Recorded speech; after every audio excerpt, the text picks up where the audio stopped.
Hello there, thank you for staying with us and welcome to Face Off. I'm Neo Taibe. Controversies surrounding the federal government's bailout funds released for the settlement of arrears of workers' salaries and emoluments have refused to go away. A comprehensive analysis recently carried out by the Independent Corrupt Practices and Related Offences Commission, ICPC, in conjunction with the Nigerian Labour Congress, alleges that most of the funds were diverted to other purposes other than what they were meant for. 27 states applied for the bailouts, but over 20 successfully got paid by the Central Bank of Nigeria. And as at December 2015, the benefiting states were Adama, Bauchi, Ekiti, Osun, Bayelsa, Imo, Enugu, Zamfara, amongst others.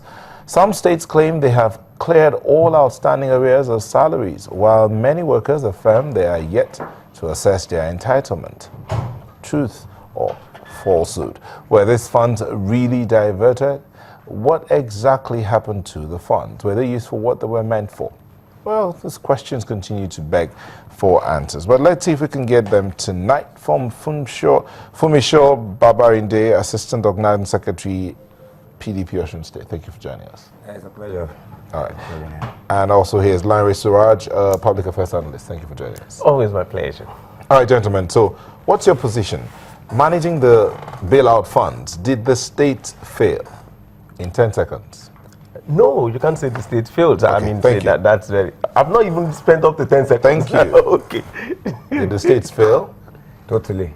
Thank you. We'll take a moment and we'll come back to continue the conversation. You can be a part of it. Send your comment or tweets to FaceOff at FaceOff. If they are longer than 140 characters, send a mail, faceoff@channelstv.com. You can also send me your tweet at Neo Taibe. We'll be back in a moment. Please don't go away.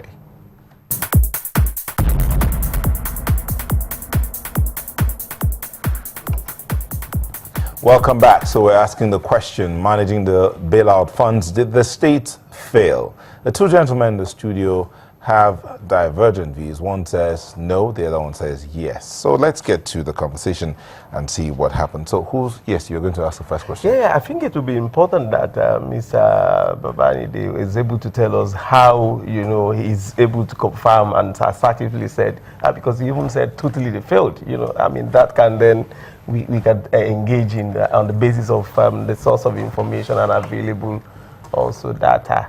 Well, first of all, we woke up one morning like that in, I think around June in 2015.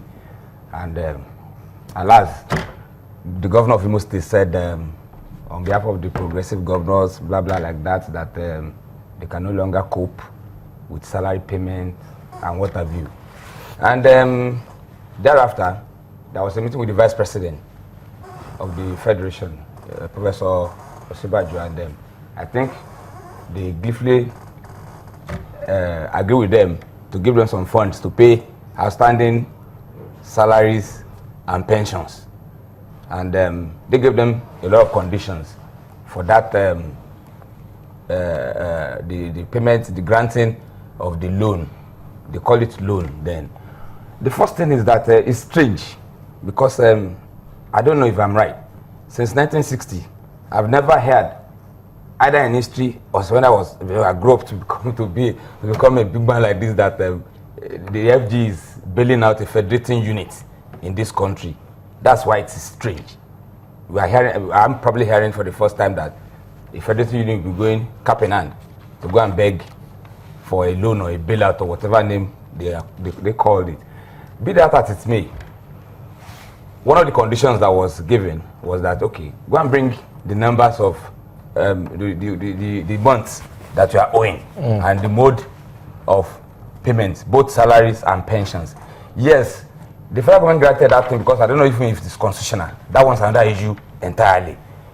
They granted that request based on the fact that they felt it will rejig the local economy, because at a particular point they felt the economy was not too good, and by the time you pay salaries, you pay pensions, I think the local economy, the macroeconomy in the states will be jump-started to a certain extent. But what do we have? Our governors went on spending free, thrifts. Abandoned projects were revived. Instead of paying the salaries that they were meant to pay. Recently, the ICPC, in conjunction with NLC, So you are alleging that the state governors just went ahead to revive projects that they had abandoned and they did not pay salaries, they did not pay pension. Two-thirds of the 23 states that got that bailout didn't pay the required salary. Enough. Some of the states don't even have salary. They didn't owe their worker salary. Look at Sanfara, for example. Sanfara, at the time they got that bailout, they were not even owing their workers. So why they apply for the bailout at the first instance? So you discover that while they were shouting hoax that they were owing salaries, at the end of the day, what was at the back of their mind was to get a slush fund from somewhere to fund their appetites for whatever projects they had on their mind. And the result of what ICPC and NLC pushed out in recent weeks shows that two-thirds of what they said that took the bailout didn't actually spend the money to pay salaries and pensions of both retirees and the civil servants, which was what the money was meant for originally.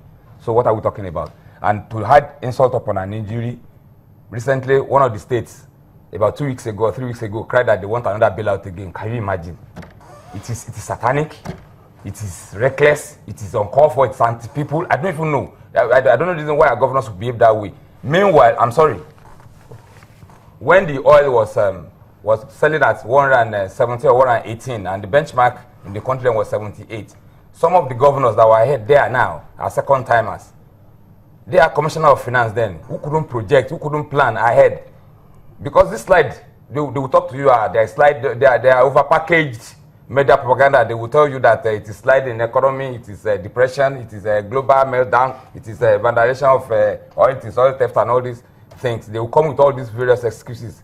But events have shown that the federal government just made to me, it's a blunder giving them that money. They will have tell them to look inward.